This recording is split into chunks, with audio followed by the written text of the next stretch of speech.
Boa tarde. Como em casa a gente tem que fazer tudo, apertar aí o play, o rec, né, para gravar, sair correndo, vim aqui para falar um pouquinho de filosofia. Então, o que acontece? Começa a gravar, não tem ninguém, de repente aparece o fantasma aqui. Gente, o capítulo do livro de filosofia a respeito de como a filosofia ou alguns filósofos lidam com a questão da morte. Eu já tinha conversado com os alunos o quanto a morte é um assunto filosófico.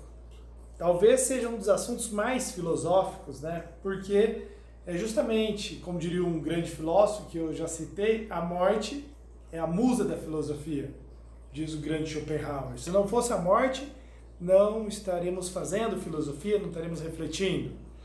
Porque o fato de nós sermos o único ser que tem consciência plena da morte nos faz estabelecermos uma série de questões. Entre elas, por que a morte, o que é a morte, o que acontece depois da morte, o que estamos fazendo aqui, para que viver se há a morte, tem uma maneira mais digna, menos digna de viver. Falei um pouquinho para vocês já do Epicuro, né? E eu dando sequência na nossa aula, eu queria falar do Montaigne. Queria retomar esse filósofo do ceticismo, né? Esse ex-prefeito da cidade de Bordeaux, esse filósofo que influenciou tanto Descartes, que faz duas análises sobre a morte que são interessantes aqui para a nossa aula. A primeira análise sobre a morte é a questão dele falar assim, é preciso, já que é um filósofo cético, portanto duvida de tudo, é um filósofo que questiona tudo, que acredita que nós podemos questionar toda e qualquer verdade porque ela não é absoluta. Então o Montaigne ele diz assim, o ser humano, sabendo que a morte é algo real, ele deve se preparar para a morte. E como que nós nos preparamos para a morte? Questionando qual é a melhor maneira de viver o nosso presente. Como devemos viver a nossa vida presente? Como devemos, ou quais são os princípios que devemos levar em consideração na hora de fazermos escolhas? Quais são os nossos valores morais? Isso, para levar em consideração o fato de qual é o melhor heraldo que eu quero ser, eu preciso me preparar e ter consciência de que eu sou um ser finito no mundo material, de que eu sou um ser que vou morrer. E quando de fato eu morrer, que valor, quais princípios eu norteei essa vida?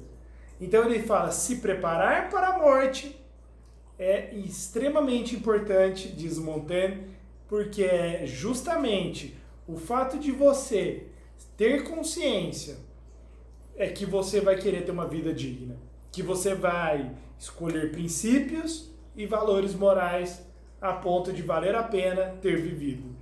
Então essa é a primeira análise que ele faz, dizendo que a morte é muito importante do ponto de vista de refleti-la sobre ela, antecipá-la mentalmente para poder viver melhor. Mas ele também faz uma outra reflexão sobre a morte, no seu livro Ensaios, né, em que ele diz que a morte ela pode ser algo súbito.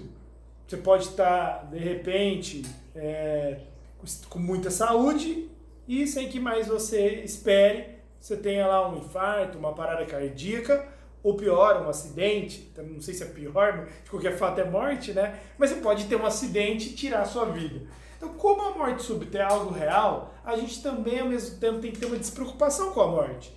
A gente tem que viver dignamente, porque somos mortais, mas também não se preocupar tanto. Não ficar o tempo inteiro com medo da morte, não ficar o tempo inteiro assim, ó, nossa, o que eu posso, o que eu não posso fazer? Se eu tomar chuva, eu vou pegar uma pneumonia, eu não posso sair para lado nenhum, que eu vou morrer. Então a gente tem que ter uma certa despreocupação na maneira de viver. Ainda que ela nos faça sermos dignos moralmente, eticamente falando, mas por outro lado ela tem que tirar esse peso que ela tem, principalmente na religião, de fazer com que as pessoas, para o Montaigne, fiquem pensando o tempo inteiro, se chegar o dia do juízo final, como eu vou ser julgado? Eu vou para o inferno, eu não vou? Ele diz assim, a morte súbita ela nos ensina isso, em que a gente pode estar aqui dentro de casa sem fazer nada, sem tomar uma chuva, sem você não querer pegar a estrada para ir em outra cidade com medo de um acidente, mas ao mesmo tempo você está mais próximo da morte aqui dentro, né? Então, qual é a ideia aqui do Montaigne? Tem determinadas questões, determinados valores sociais que você tem que, não é procurar a morte, claro que você tem que se cuidar, você tem que evitar a morte, mas que ela mostra que você tem que ter uma despreocupação com a vida. Até agora, nesse momento que nós estamos vivendo, eu estou pensando aqui dentro da filosofia do Montaigne, ele diria o seguinte: claro que você tem que se cuidar, até porque é uma questão ética e moral, envolve os outros, não é só a sua saúde e a sua morte, mas ao você resolver, vou sair, vou estabelecer contato com os meus avós, com os meus bisavós, não tem problema nenhum, é uma falta de respeito para com o outro, não é com eu, é com nós. Mas, por outro lado, o que o Montaigne pode nos ensinar é não ficar dentro de casa neurótico, preocupado, achando que a qualquer momento a morte o vírus vai nos pegar e a gente está vivendo o fim dos tempos e vamos começar todos num desespero, numa neurose coletiva, aonde cada vez mais a gente vai criando um pânico.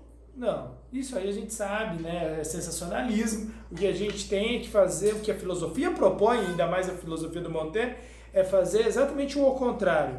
Montaigne, como um cético, ele fala: você tem que duvidar de todo esse sensacionalismo, como também tem que duvidar de toda a calmaria, tranquilidade para com esse problema, como é o do coronavírus. O que nós devemos fazer é ter consciência de que isso é real. E então, a gente tem que se cuidar por uma questão ética, por respeito aos nossos próximos, aos outros, à sociedade, à cidade que nós vivemos. Mas, ao mesmo tempo, viver dentro de casa numa certa tranquilidade. Porque, às vezes, a gente... Eu lembrei que é uma poesia, Morte no Avião, do Drummond, né? Uma poesia que vale muito a pena vocês lerem. O Drummond fala que tem dor de cabeça e que estende e pega um comprimido e acha que pode ser a morte. Mas mal sabe ele que a morte engana. Como jogador de futebol, ela dribla e engana. Ele vai morrer de uma outra coisa que é a queda do avião. E não de um problema de, sei lá, de um infarto ou de um derrame, por exemplo. Então, do mesmo jeito, às vezes a gente está dentro de casa, se resguardando, se cuidando, como é o nosso dever moral, como é o nosso dever cívico. Mas, por outro lado, não ficar, será que vamos todos morrer? Será que eu vou pegar? Será que a minha vida vai acabar? Às vezes, a gente vai morrer de uma forma totalmente diferente, algo que não passa pela nossa cabeça. Acho que é essa lição que a morte súbita pode nos ensinar, segundo Montaigne. Agora, um outro filósofo que fala bastante sobre a morte, um filósofo que me agrada muito, um filósofo existencialista, chamado Heidegger. O Heidegger, né, que viveu aí de 1889, data importante para a história do Brasil, né, e morreu em 1976, ele escreveu um livro, portanto, filósofo contemporâneo, ele escreveu um livro chamado Ser e o Tempo. Nesse livro, o Heidegger fala muito sobre a morte. Por quê? Ele é um filósofo existencialista. Então ele quer entender por que estamos aqui, qual o sentido da nossa existência, do nascimento, até o instante em que a gente deixa de existir. Então Heidegger, ele fala o seguinte, que existe entes e existe seres. Vamos pegar, por exemplo, esse clipes aqui. Isso aqui é um ente, é uma coisa. E como ente, eu posso estudar isso. Feito aqui de qual metal? Será que é alumínio? Provável que deve ser um alumínio, né? Uma mesa feita de vidro. Se eu olhar um cachorro, quando eu olho o cachorro como ente, eu olho para a coisa para si. Então, diz o Heidegger, a gente estudaria a fisiologia do cachorro, a gente estudaria qual é a espécie do cachorro, a sua raça, como eu classifico ele no reino animal, e entre outras coisas. Isso é o ente. Mas se eu pergunto, poderia não ter nenhum cachorro aqui na minha casa, como de fato não tem, Mas se de repente eu deixasse, eu esquecesse a porta aberta e entrasse um cachorro aqui em casa, por que em vez de não ter, de repente tem um cachorro? O que esse cachorro está fazendo aqui? Então o Heidegger ele se preocupa muito e ele nos convida a estudar não um ente, não uma coisa para si, mas a coisa em si. O que é o ser? Por que em vez de não ter, eu podia estar aqui fazendo gestos, mas de repente eu peguei um clips para mostrar como exemplo? E por que de repente tem um clips na minha mão? Poderia não ter? Então o Heidegger ele diz assim: tudo que existe no mundo, nós olhamos como entes e não como seres. Em algum momento, nós nos distanciamos dos seres. Por exemplo, a gente está aqui estudando, assistindo uma videoaula, batendo um papo sobre filosofia, e provavelmente se a gente perguntasse para que estudar filosofia? Porque cai no vestibular? E por que o vestibular? O vestibular porque eu preciso fazer uma boa faculdade. E por que fazer uma boa faculdade? Porque eu preciso ter um curso superior. E por que um curso superior? Um curso superior porque eu preciso de um bom emprego. Um bom emprego porque eu preciso me sustentar. Me sustentar porque eu preciso ter uma família, e sem sustento eu não vou conseguir ter uma família. E ter uma família porque sem isso eu acredito que eu não vou me sentir realizado. Perceba uma coisa que o Heidegger chama atenção no livro dele. Tudo que nós fazemos serve para alguma coisa. Essa aula serve para passar no vestibular, que serve para fazer faculdade, que serve para ter um bom emprego, que serve para ter uma boa renda, que serve para ter uma família. Mas no fundo, isso é uma cadeia de coisas utilitárias, né? Ele chama isso de cadeias utilitárias. Isso serve para isso, que serve para isso, que serve para isso, que serve para isso, que no fundo está suspensa no ar. Nós temos consciência lá no fundo que tudo que a gente faz serve para alguma coisa, que serve para alguma coisa, que serve para alguma coisa, que serve para alguma coisa, mas que está tão suspenso que não serve para nada. Essa nossa consciência de que não serve para nada, que está suspenso no ar, por exemplo, eu tenho um relógio, serve por horar as horas, porque é importante eu saber o tempo, porque eu tenho emprego, eu preciso saber o horário de entrar, o horário de sair, o horário que eu tenho que acordar, o horário que eu preciso me deitar. No fundo, tudo isso não serve para nada. Por que, Heidegger? Ele diz, porque são entes. São utilidades, servis, que serve, e que você percebe que no fundo, não faz sentido para você, para mim. Então diz o Heidegger, é exatamente isso que faz com que nós tenhamos um sentimento muito comum, ainda mais a vocês que estão todos os dias aí na escola, que é o tédio. O que é o tédio? É a sensação de que vivemos e fazemos um monte de coisas que no fundo não tem nenhum sentido real para a nossa existência. Então você fala, tem hora que você está assistindo uma aula, filosofia, depois história, depois matemática, depois biologia, aí você se pergunta, por quê? Que raios eu tô aqui assistindo isso tudo? Não, eu sei, tem que fazer faculdade, ganhar dinheiro, mas pra quê, meu? O que eu vou fazer com tudo isso? Será que é realmente o que eu quero? Fazer faculdade de engenharia e ser rico, ter um bom emprego? Vontade, às vezes, de não fazer nada disso. Mas também, o que eu vou ser se eu não fizer nada disso? Eu não vou me aproximar mais de mim, nem menos. Então é por isso que nós vivemos com um sentimento que Heidegger define como tédio.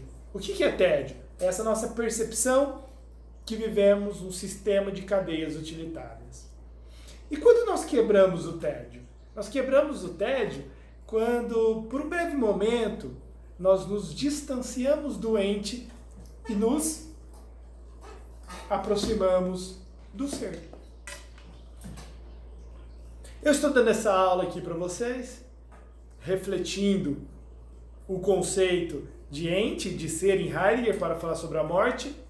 E aí vocês olham e falam, por que raios, mas que caramba que o Heraldo colocou uma caixa de sabão em pó, ainda fazendo propaganda de um sabão, que eu nem sei qual é bom, qual é ruim, né? É o que uso aqui em casa, então espero que seja bom. Mas por que raios que ele colocou um sabão em pó em cima da mesa? Quando você faz essa pergunta aí na sua casa, o que está acontecendo? Você está saindo do ente. Você não está mais falando o que é uma caixa, o que é o sabão, para que serve o sabão, serve para deixar a roupa limpa. E por que a roupa limpa? Para usar uma roupa limpa, para parecer que você se preocupa com a sua aparência. E por quê? Porque as pessoas valorizam isso socialmente. Por que elas valorizam? Ah, não se sabe, é tudo suspenso no ar. Então, se eu estou lavando roupa, pego o sabão e jogo, faz parte das cadeias utilitárias do ente. Portanto, não desperta surpresa. E se não desperta surpresa, se eu estou lavando roupa na minha casa com esse sabão, é um tédio. Aqui é lavar roupa, poxa, mais um dia, fazendo a mesma coisa, como todos os dias. Mas se de repente eu estou dando uma aula de filosofia, e no meio dessa videoaula eu coloco uma caixa de sabão em pó em cima da mesa, você, aluno, pergunta, por que raios uma caixa de sabão em cima da mesa? Percebe, meu aluno, que você está fazendo o quê? Se distanciando do ente e pela primeira vez, agora aqui na nossa aula, se aproximando do ser. Você pergunta, por que há uma caixa de sabão em pó aonde não era para ter uma caixa de sabão em pó? Olha que pergunta fantástica. Por que há algo no lugar do nada? Era para eu continuar dando a videoaula sem ter nada, mas de repente tem uma caixa de sabão em pó. Então percebe? É essa a pergunta do Heidegger. Por que há algo no lugar do nada? Eu, como estou fazendo propaganda, vou tirar essa caixa daqui. Então, por que há algo no lugar do nada? E quando que nós podemos fazer essa pergunta para a gente? Por que nós poderíamos não estar aqui? Eu, Heraldo, professor de filosofia, você, aluno do primeiro, segundo, terceiro ano, se preparando aí para o vestibular, na sua escola. Por que a gente não quer saber isso? Não quer saber o nome do seu pai, o nome da sua mãe, a gente não quer saber o seu tipo sanguíneo, a cor dos seus olhos, do seu cabelo. A gente não quer olhar para o João, para o Pedro, para a Marcela, para o Rafael, para a Ana, para a Maria, como ente. Heidegger diz, a gente quer olhar como ser. E quando que a gente consegue olhar como ser? Quando a gente quebra as cadeias utilitárias com o sentimento de surpresa, como a caixa, que nos traz uma sensação de alegria. A alegria é a quebra das cadeias utilitárias. E por que provoca alegria? Porque nós nos distanciamos do ente e nós vamos... Não é mais ciência, a ciência é ente. A ciência estuda o que é o sabão, quais são as propriedades do sabão, como que ele é constituído, como ele funciona, para que serve. Tudo isso é servidão. Tudo isso é ente, é utilidade. Mas a filosofia não é ente. A filosofia não deve olhar para o ente. A filosofia, na sua metafísica, ela tem que se aproximar do ser. A filosofia nos alegra porque ela olha o ser e fala, por que existe uma caixa onde não era para ter uma caixa de sabão em pó? Por que nós estamos aqui se podíamos não estar? Por que a Ana, a Maria, a Letícia, o João, o Pedro, o Rafael, sei lá quem tá, existe, tá aqui. Por que o Heraldo está aqui em vez de não ter Heraldo no mundo? Essa é a grande pergunta do Heidegger. Por que há algo no lugar do nada? E sabe quando que nós mais nos aproximamos do ser? Quando tomamos consciência da morte. Quando nós olhamos para a morte, percebemos que a morte é a única certeza da nossa existência. Nós temos um fim, e é exatamente o fato de que sabemos que vamos morrer, diz o Heidegger, que nos traz um outro sentimento, né? Você tem o tédio, um sentimento interessante, mas nós temos um outro sentimento a ser superado, que é o sentimento de angústia. O que é angústia? É quando você olha para a morte e vê que ela é real, que você vai morrer. Aí você tem uma angústia. Angústia por quê? Se eu vou morrer, o que eu estou fazendo aqui? Eu preciso encontrar um sentido. Eu preciso responder essa pergunta que é extremamente filosófica. A ciência, ela não vai conseguir. Ela pode falar quem é o Heraldo, se eu sou um cordado. Ela pode me falar tudo do ponto de vista doente, da ciência. Sexo masculino, o que mais? Qual a orientação? Qual isso? Qual o sobrenome? Qual o tipo sanguíneo? Qual até o DNA? Qual o DNA? Tudo isso é ente. Mas o que eu estou fazendo aqui, na minha existência, em vez de não estar, é só a angústia que pode me levar a me aproximar do ser. Então aí, diz o Heidegger, quando você tem essa angústia, esse sentimento que você toma consciência na hora da morte, você tem dois caminhos. Um deles é viver uma vida inautêntica. É se assustar, falar assim, poxa, que responsabilidade olhar para o ser e encontrar um sentido que não seja do meu pai, da minha mãe, dos meus avós, que não seja da mídia, da moda, da televisão, do capitalismo, do socialismo, qualquer que seja. Um sentido que seja meu. Não uma ideologia pronta. Não uma música, um filme, um personagem de uma série do Netflix. Ninguém que eu queira copiar, nenhum modelo. Qual é o sentido da minha existência? O que eu estou fazendo no mundo em vez de não ter nada? Para responder essa pergunta, é difícil. O Heidegger diz, você tem um caminho que muitos optam, que é por fugir da morte. Que é por fingir que a morte não é algo tão real assim. Então você fica focado no que vai acontecer depois da morte. Ah, eu sou imortal, a minha alma transcende, eu vou para o mundo do paraíso. Algumas religiões, depois da morte eu vou encontrar 40 virgens lá não sei aonde. Ou eu vou para o Olimpo. Isso, diz o Heidegger, é uma tentativa de fugir da morte. Ou de nem se questionar o que vai acontecer depois da morte. De viver a vida numa cadeia, numa sequência de cadeias utilitárias e, nossa, eu não posso pensar nisso. Eu tenho que preparar a aula, tenho que dar aula, tenho que trabalhar, tenho que estudar matemática, tenho que passar no vestibular, preciso trabalhar, preciso me formar, preciso ganhar dinheiro, eu preciso urgente trocar de carro. Poxa, eu preciso fazer uma construção na minha casa, eu preciso trocar de casa, eu preciso mudar de emprego, eu preciso ser promovido, preciso comprar o celular do meu filho. Todas as vezes que nós só concentramos a nossa energia, a nossa mentalidade, todo o nosso foco apenas nas cadeias utilitárias, nós estamos vivendo uma vida inautêntica, que não é a nossa. Por quê? Porque para o Heidegger, nós estamos nos afastando do ser e vivendo só o ente, a sequência de cadeias utilitárias. Mas, diz o Heidegger para terminar, a morte pode trazer esse sentimento de angústia. E esse sentimento de angústia tem um outro caminho, não apenas de uma vida inautêntica, mas de uma vida autêntica. Pode fazer a gente se olhar no espelho da nossa própria vida e querer responder essa pergunta. Querer encarar nós mesmos e buscar uma resposta plenamente autêntica. O que eu estou fazendo aqui? Qual é o sentido da minha existência? Por que há algo no lugar do nada? Por que eu estou aqui? Encontrar um sentido para a existência de você, sujeito, é essencial para o Heidegger, para ser feliz.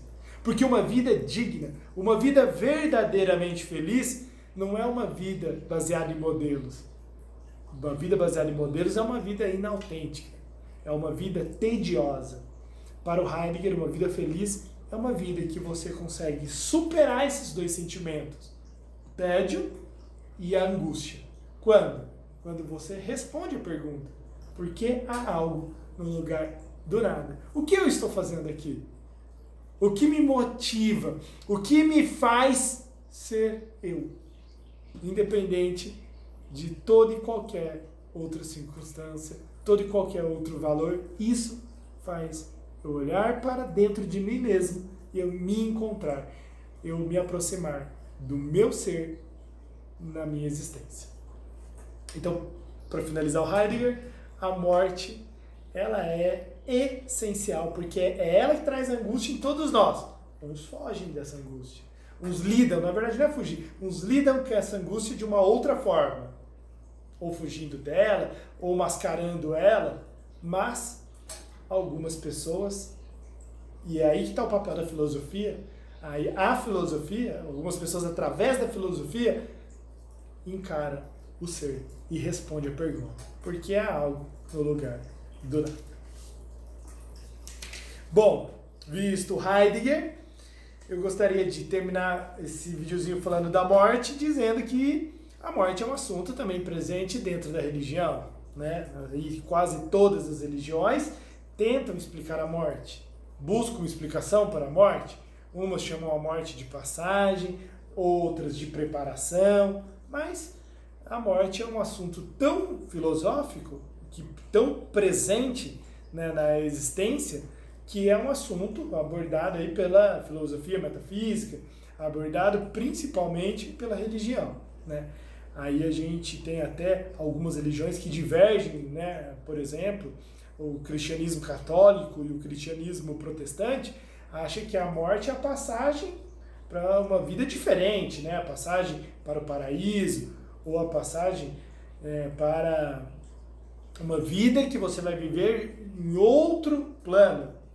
Agora, o espiritismo, que é uma vertente do cristianismo, né, mais kardecista, de Allan Kardec, já acredita que a morte é apenas a alma migrando e se preparando para uma reencarnação. Então, uma outra visão da morte. Não é a morte apenas como uma passagem, mas como uma preparação para você voltar. E dependendo da sua vida, você vai pagar pelo que você fez de alguma outra forma ou não. Há toda uma análise aí, mas o que é importante vocês terem ciência nessa aula é que a morte está presente aí dentro das discussões das inúmeras religiões que tem no mundo. E por fim, um assunto muito polêmico, né? Daria aí horas e horas de discussão, não é o nosso tema, mas é bom a gente comentar, é a questão do suicídio. E todas as vezes que a gente fala em suicídio, a gente tem que pensar em um autor aqui muito interessante, tá? Que é o Émile Durkheim. Porque o Émile Durkheim, embora sociólogo, ele escreveu um livro, O Suicídio, que é muito interessante, onde ele faz uma análise sobre o que é o suicídio e por que de fato uma pessoa tira a própria vida. E o Durkheim começa a definir o que é suicídio. E ele diz assim: suicídio é apenas a antecipação do fim da sua existência material. A gente não sabe o que vai acontecer depois, mas sabemos que vamos morrer. E o suicídio é você antecipar o fim da sua existência material. Agora, por que de fato uma pessoa anteciparia o fim da sua existência material? Durkheim analisou o suicídio por toda a Europa, escreveu um livro dessa grossura. Antes do Durkheim tinha várias teorias. E o Durkheim responde: será que o suicídio está relacionado com a intensidade da dor? Quanto maior a dor, maior a chance do indivíduo cometer o suicídio. É a intensidade que leva o indivíduo a se matar, porque ela se torna insuportável e ele não consegue sobreviver. E o Durkheim percebe que não. Pessoas que sofrem muito. Nós conhecemos, né, até na nossa família, pessoas que perderam tudo ou que tiveram, doenças ou catástrofes. Não, sim, que a gente fala, como que a pessoa suporta? E a pessoa não tirou a própria vida. E outras, por um sofrimento muito mais, não vou julgar simples, mas um sofrimento com uma dor menos intensa, tira a própria vida. Às vezes o fim de um relacionamento que nem durou muito tempo, relacionamento de meses, de um ano, a pessoa já teve uma ex-aluna que no fim de um namoro, ela tirou a própria vida. Então, não está relacionado com a intensidade da dor. Então está relacionado com o que, Durkheim? E o Émile Durkheim, francês, né, do século XIX, ele diz: o suicídio é algo em que passa na cabeça de todas as pessoas. Mais cedo ou mais tarde, uma pessoa pensa em suicídio. Quem nunca pensou, um dia vai pensar. Muitos de nós já até pensamos em suicídio, mas óbvio que não tivemos a coragem, ou não prosseguimos, né? Falando, não, pelo amor de Deus, sai da minha cabeça. Por quê? Porque todos pensamos em suicídio, mas poucos cometem suicídio. Poucos perto de todos que pensam. E Durkheim começa a analisar o suicídio na Europa e ele percebe que o suicídio tem algumas variáveis sociais. Por exemplo, Durkheim percebeu que as pessoas casadas se matavam menos do que as pessoas solteiras. Pessoas que têm filho se matam menos do que as pessoas que não têm filhos. Pessoas que têm filhos dependentes se matam menos do que pessoas que os filhos já são independentes. Pessoas que trabalham se matam menos do que pessoas que não têm um emprego. Pessoas que têm uma religião se matam menos do que pessoas que não têm uma religião. Pessoas que têm um alto cargo na empresa se matam mais do que pessoas que têm um cargo mais baixo. Pessoas católicas se matam menos do que pessoas protestantes. Por quê? E Durkheim conclui. Porque o que é o suicídio? O que leva, na verdade, ao suicídio? A fragilidade, a quebra dos laços sociais. Às vezes um casamento, por pior que ele seja, é um laço social. É um impeditivo de você cometer o ato de suicídio, ainda que a sua vida esteja uma porcaria. Às vezes, por exemplo, o fato de você ser católico e ser uma religião muito mais social do que o protestantismo, que é a religião onde valoriza mais o indivíduo, assim, do ponto de vista de que a família é mais restrita, né, a pai, mãe e filhos, do que o catolicismo, em que a família é mais ampla. A pessoa no protestantismo, em grande parte delas, tem menos laços sociais do que o católico. O fato de você ter filho é um importante laço social. No cargos mais baixos, os laços sociais são mais fortes do que conforme você está subindo dentro da empresa, aonde vai diminuindo os laços sociais. Então, para o Durkheim, uma pessoa tira a vida quando está mal, quando está triste, quando está sofrendo, quando ela olha para a sociedade e não se vê. Quando os laços sociais vão cortando, e você vai olhando e vai ficando sozinho. Eu acho que um bom exemplo é do aposentado, né? Aquelas pessoas que trabalharam a vida inteira, que é um alto índice no Brasil. Trabalharam a vida inteira, aí de repente, um gerente de banco, por exemplo, divorciou, aí o filho foi morar fora, o outro filho foi morar no exterior, e aí de repente ele mora sozinho, mas é o gerente do banco. Na segunda-feira ele aposenta. Na sexta-feira ele aposenta. Aí na segunda-feira ele acorda de pijama, ele não é mais o pai, porque o filho já casou, tá longe. Ele não é mais marido e ele não é mais o gerente. Então ele olha para a sociedade e ele não se vê. Às vezes ele passa a semana inteira dentro de casa de pijama. Aí chega um momento em que, pela fragilidade dos laços sociais, a angústia é tão grande, é tão ruim conviver consigo mesmo fora da sociedade, porque nós somos, diz Durkheim, seres sociais, nós nos vemos na sociedade. E a fragilidade, a ausência de religião, de contato com os filhos, com os amigos, com o trabalho, vai provocando um isolamento que leva o indivíduo a se matar. Então, a análise que o Durkheim faz é muito interessante, né? O suicídio é muito menos um produto da dor e muito mais da fragilidade dos laços sociais. Por quê? Porque somos seres sociais. Então, até na hora de pensar a morte, é interessante pensar na questão